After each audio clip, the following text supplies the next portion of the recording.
Hello, and welcome to our discussion of the sovereign state.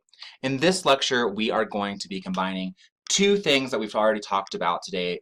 We're going to talk about the modern state on the one hand and what sovereignty means for that modern state. And these are going to be really fundamental concepts that we are going to return to throughout the course. And it'll also be really important because we're about to start talking about the very interesting history of the sovereign state. So let's dig in. Let's review first the idea of the Leviathan. So remember, the Leviathan is a biblical violent sea monster, this mythical beast. And indeed, it is not a positive thing, right? It's violent. It does scary things. And remember, one of the most influential political thinkers, really in human history, Thomas Hobbes, calls his book on the state, his argument for the state, the Leviathan. So what gives here? Well, here is the book cover from Thomas Hobbes's The Leviathan. And as we see, the book cover has this king holding a sword, violence, right, and a scepter, ruling. And look at the king's body, though. The king's body here is made out of the king's individual subjects, is made out of people. And here we see the idea that the state is sort of the social construct. It is built out of people. It's socially constructed. And it is something that has real power, real abilities to exercise violence. All right?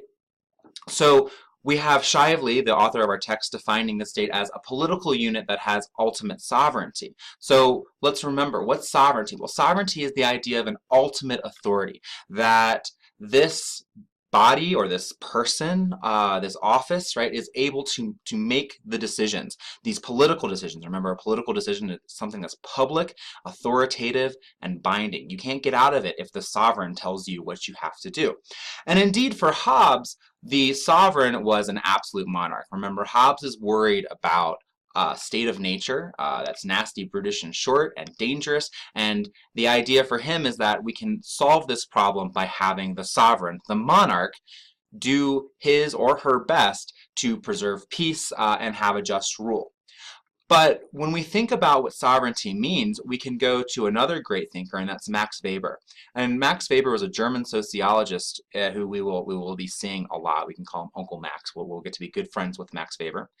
And he defines sovereignty as the monopoly on the legitimate use of force. And so again, we see this idea that politics is about power. Politics is about, trying to avoid violence. And sovereignty is very much who has the power to use violence, but to use it legitimately. So that we would say that when the state uses violence, when the state executes a prisoner, when the state arrests you or compels you to do something like pay your taxes or follow a law, right? They're doing so legitimately.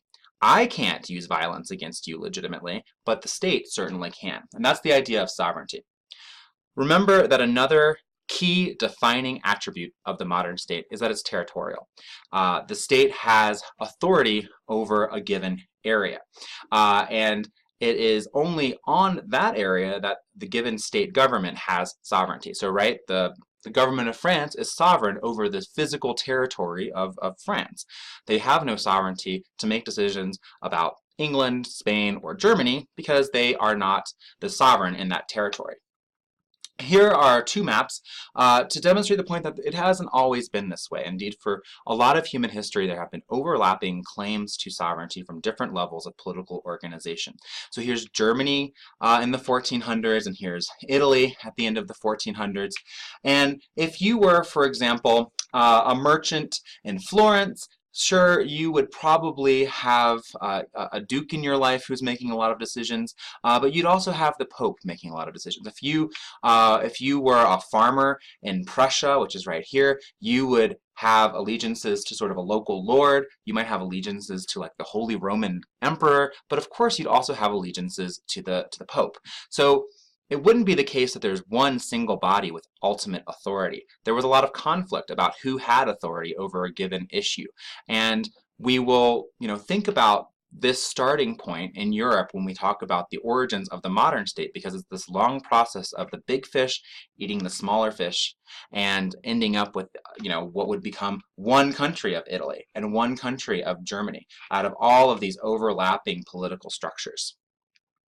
Today, here's a map of the sovereign states, and sovereignty is really important. It is the way we organize the international system. And so when we turn to talking about international relations or politics between states and talking about vital issues like conflict in the Middle East and climate change, we will deal with this idea of sovereignty, that a given state has the ultimate authority, or at least in terms of international law today, they have the ultimate authority. So when we talk about what should we do with North Korea or Syria, there is an international norm of these states have sovereignty, are able to be the ultimate authority to make the ultimate decisions upon their territorial units.